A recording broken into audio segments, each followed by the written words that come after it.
Iya. Pembersihan kotoran telinga dengan menggunakan cotton bud sebenarnya kami sudah tidak menyarankan lagi. Tidak disarankan lagi ya? Iya. Kenapa? Karena kalau kita membersihkan dengan cotton bud itu malah mendorong kotoran telinga itu makin masuk ke dalam, bukan malah dikeluarkan. Pada dasarnya kotoran telinga itu bisa membersihkan dirinya sendiri, bisa keluar sendiri. Assalamualaikum warahmatullahi wabarakatuh. Apa kabar sahabat sehat? Kembali bersama saya Dr. Anas Ahmad dalam podcast Kata Dokter.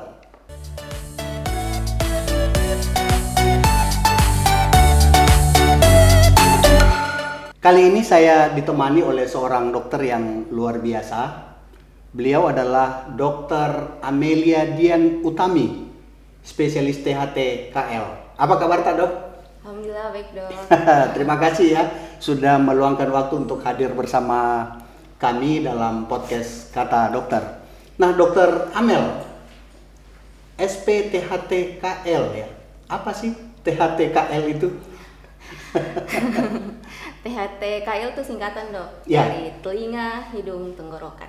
Telinga, hidung, dan tenggorokan ya? Betul Dok. Berarti Dokter Amel spesialis telinga, hidung, dan tenggorokan ya? Betul sekali Dok. Kenapa harus 3 bagian itu Dok? Telinga, hidung, dan tenggorokan. Kenapa bukan spesialis kepala atau apa ya? Karena 3 organ tersebut itu Dok, dia attachment each other. Jadi kalau misalnya ada masalah di salah satunya, mereka akan saling berkaitan, saling tarik menarik. Ada hubungan ya? Iya. Apa tadi bahasa Bugisnya? Ada attachment antara mereka bertiga. Gitu ya. Ada hubungan di antara ketiganya ya. Mereka. Iya. Nah, Dokter Amel, masalah kesehatan di bidang THT ini yang paling sering kita dengarkan ya, terutama pada anak sekolah adalah ketulian atau gangguan pendengaran ya. Iya, Dok. Nah, dari perspektif dokter THT, apa sih sebenarnya yang dimaksud dengan ketulian? Ketulian itu sendiri sebenarnya kalau dari kami dokter THT istilah ketulian itu sudah sangat jarang digunakan. Oh, jarang lagi ya? Iya, kami sudah tidak pakai Dok. Berarti saya ketinggalan ketinggalan jauh Dok. Jadi yang sering kami gunakan adalah istilah gangguan pendengaran. Gangguan pendengaran. Dan ketulian. Iya. Dimana definisi gangguan pendengaran itu adalah suatu sensasi yang dirasakan oleh seseorang.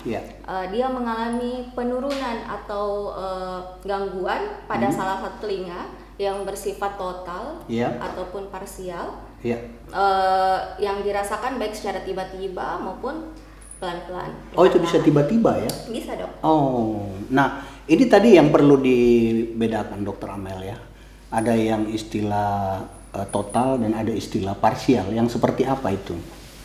Kalau total itu sendiri artinya dialami oleh kedua telinga. Kedua telinga ya. Berarti tidak mendengar sama sekali ya? Sama sekali. Iya.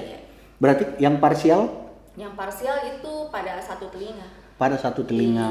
Berarti dia masih bisa mendengar sedikit-sedikit ya. Iya.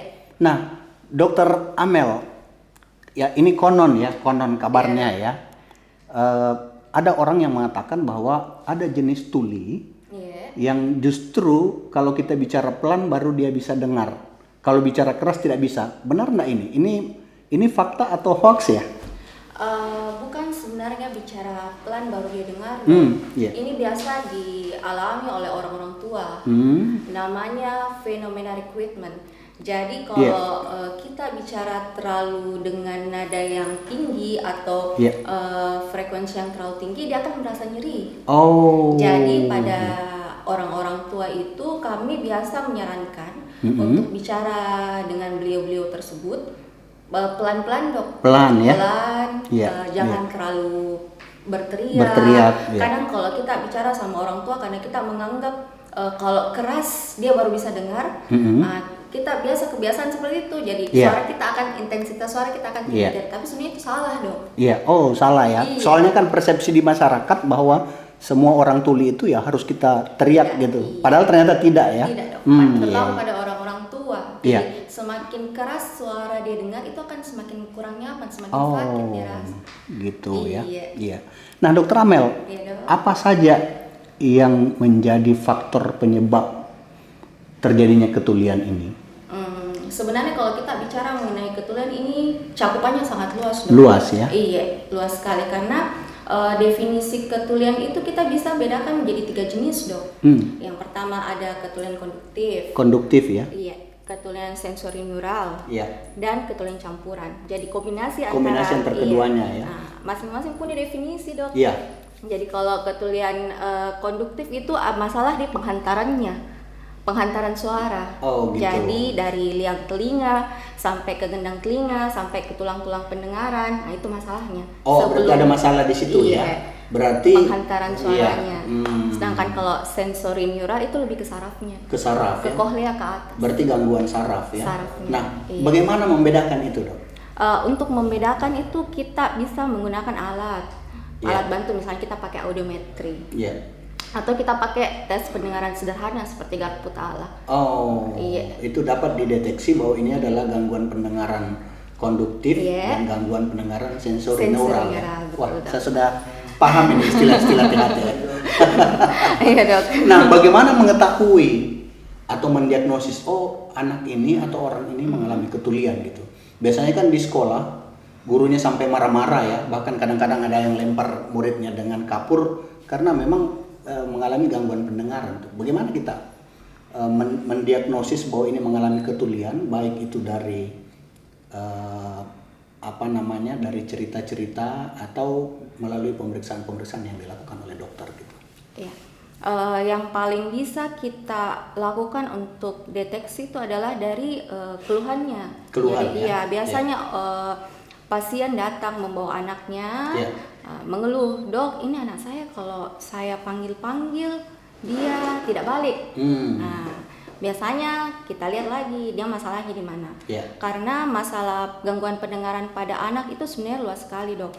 Bisa akibat dari kongenital itu artinya dari waktu dia lahir, bawaan lahir. Jadi di situ sebenarnya pentingnya kita ada screening pendengaran pada bayi baru lahir, terutama pada ibu-ibu yang mengalami resiko, misalnya dia ada pernah kena penyakit TORS, atau anak-anak bayi dengan berat bayi lahir rendah, prematur.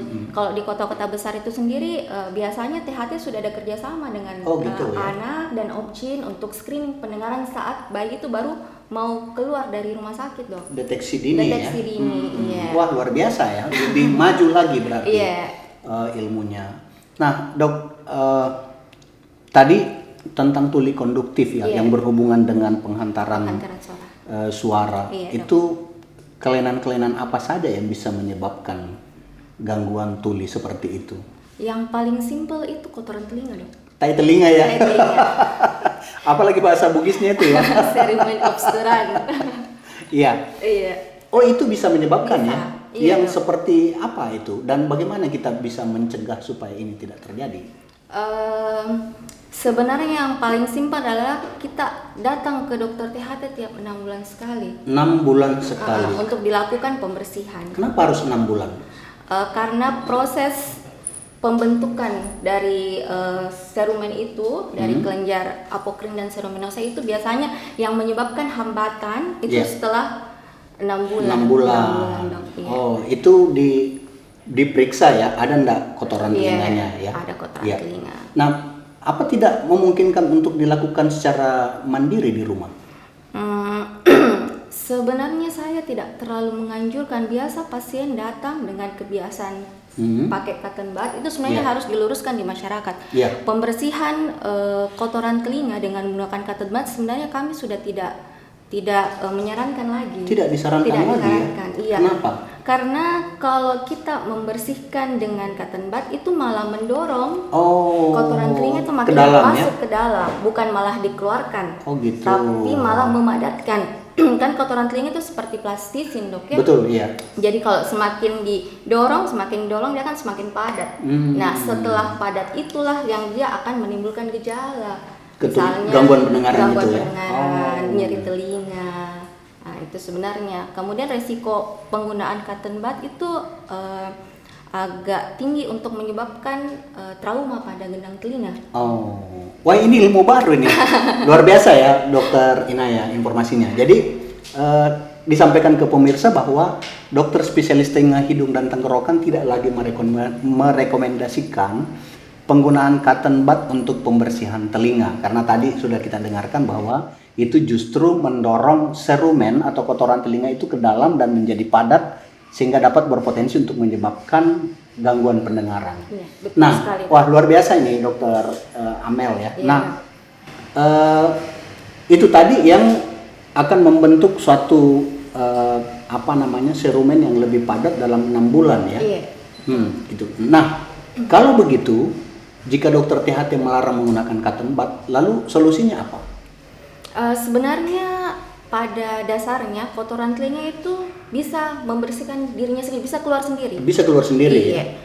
Kalau misalnya kita bicara, kita menguap, kita mengunyah, dia punya kemampuan sendiri untuk keluar. Terdorong keluar. Kecuali pada orang-orang dengan kotoran telinga yang seperti plastisin tadi saya bilang, kotoran telinga itu bermacam-macam. Yeah. Seperti kulit kepala kita, ada yang berminyak, ada yang kering ya. Jadi kalau yang agak berminyak itu yang agak susah keluar sendiri. Jadi itu yang membutuhkan bantuan setiap 6 bulan untuk dibantu bersihkan. Berarti semakin banyak saya berbicara semakin bagus dong ya. Besar potensi untuk keluar. Untuk keluar sendiri, Dok. Nah, kalaupun harus dibersihkan, ada tidak alternatif lain selain cotton bud yang memang dianggap aman oleh dokter THT? Ada obat yang bisa diteteskan secara mandiri. Cuman itu juga harus betul-betul diperhatikan penggunaannya, karena obat tetes itu kadang saya banyak dapat di masyarakat, dia beli tanpa sepengetahuan dokter THT, akhirnya yang terjadi adalah infeksi pada liang telinga, karena obat itu kan keras. Betul. Kalau misalnya betul ada kotoran telinga syukurlah dok, artinya dia bisa bantu. Tapi kalau ternyata bukan itu masalahnya, itu yang bisa bikin infeksi. Jadi pasien menganggap ini mungkin kotoran telinga ya yang harus diberi tetesan, ternyata penyakit lain. Pas ditetesi justru timbul masalah baru. Iya. Berarti memang sebaiknya ke dokter THT. Betul dok. Iya. Nah, dokter Amel ya. Iya dok. Apa ketulian ini masih bisa disembuhkan? Itu tergantung dari ketulian apa, jenis ketulian apa dan apa penyakit yang mendasarinya. Misalnya kalau dia cuman karena kotoran telinga, jelas bisa akan kembali seperti semula. Berarti itu hanya sementara ya? Sementara.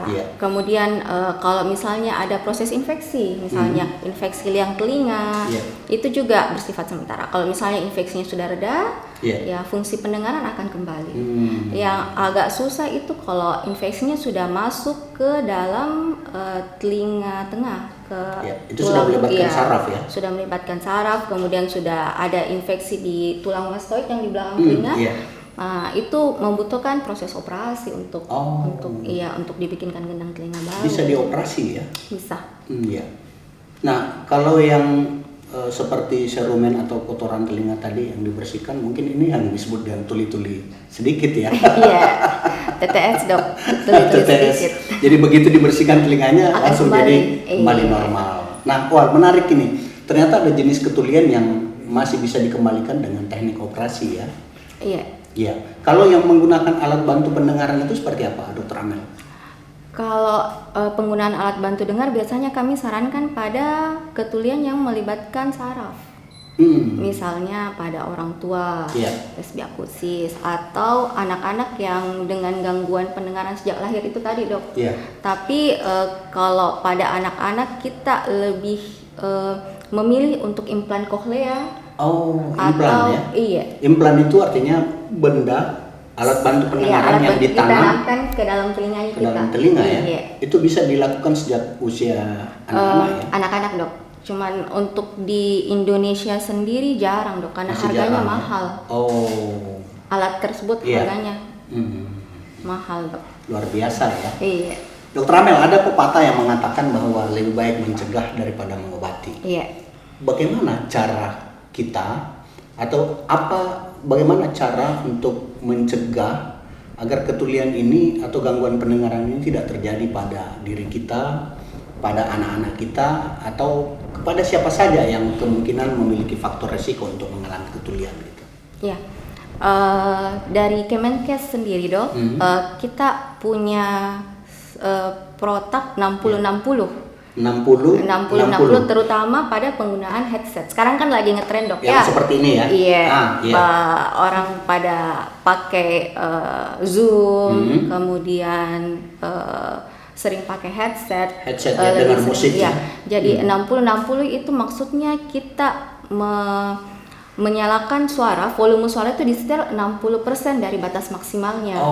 Kemudian jadi volume suara 60% dari suara maksimal. Iya. Atau maksimal 60% maksimal ya. 60%. Dari suara total ya. Iya, dari full volume itu. Iya. Nah, kalau misalnya setelah kita menggunakan headset selama 60 menit, sebaiknya diistirahatkan. Berarti volumenya maksimal 60%, lama penggunaan headset itu 60 menit 60 ya. menit. Setelah itu istirahat. Berapa lama beristirahat baru boleh dilanjutkan kembali? Mungkin sekitar 10 menit, 15 menit boleh dilanjutkan. Boleh dilanjutkan lagi ya. Luar biasa ya. Jadi buat masyarakat yang sering mengikuti pertemuan Zoom meeting ya, atau sering mendengarkan musik yang musik keras yang kira-kira orang asik untuk mendengarnya, paling lama 60 menit dok ya. 60 menit dan jadi 60% ya. Jadi ini saran dokter THT bahwa mendengarkan suara yang keras itu 60% ya dari volume suara maksimal, lalu kemudian menggunakan headset itu paling lama 60 menit, kemudian beristirahat, lalu kemudian diizinkan untuk menggunakan lagi kira-kira setelah beristirahat sampai 10 menit. Ini luar biasa ya. 60. Jadi kita ingatnya 60. Betul, Dok. Nah, Dokter Amel, apa yang dokter ingin sampaikan kepada masyarakat kita sebagai upaya untuk prihatin terhadap masalah-masalah gangguan pendengaran di tengah-tengah masyarakat? Silakan Dokter Amel. Iya, terima kasih Dok. Yang saya ingin sampaikan adalah awareness pada pendengaran Anda. Sayangi dan lindungi pendengaran Anda. Karena sekarang banyak kasus-kasus tuli mendadak yang pasien tidak aware. Jadi sebenarnya tuli mendadak itu adalah suatu kegawat daruratan pada THT. Orang dengan kehilangan pendengaran pada satu atau kedua telinga secara tiba-tiba, itu harus segera dilakukan penanganan cepat, karena kalau lewat dari 72 jam itu bisa menetap kehilangan pendengaran. Itu apa saja yang bisa membuat kehilangan pendengaran secara emergensi begitu, Dok? Teorinya itu idiopatik, masih belum diketahui, tapi yang paling sering adalah faktor vaskuler. Jadi ya, aliran darah ya. Kalau saya bilangnya ke pasien, hati-hati stroke telinga. Stroke telinga. Iya, jadi stroke bukan cuma di kepala, jadi stroke juga bisa dialami di telinga. Artinya ada gangguan pendarahan yang mengarah ke telinga penyumbatan dari pembuluh darah. Nah, itu menyelam bisa ya? Kalau menyelam itu lebih ke barotrauma, Dok. Barotrauma ya? Beda mekanismenya. Oke. Baik, Dokter Amel, terima kasih atas informasi yang disampaikan kepada kita semua, pada seluruh masyarakat, dan tentu ini adalah merupakan suatu hal yang mengedukasi kita, terutama dengan hal-hal yang baru ya, penggunaan headset dengan 60-60, lalu kemudian penggunaan cotton bud dan lain-lain. Ini adalah merupakan informasi yang terbaru buat kita semua yang perlu diketahui oleh masyarakat. Intinya adalah bahwa untuk mencegah gangguan pendengaran, maka paling tidak konsul ke dokter THT setiap 6 bulan. Terima kasih Dokter Amel. Demikian podcast Kata Dokter bersama saya Dr. Anas Ahmad. Wassalamualaikum warahmatullahi wabarakatuh.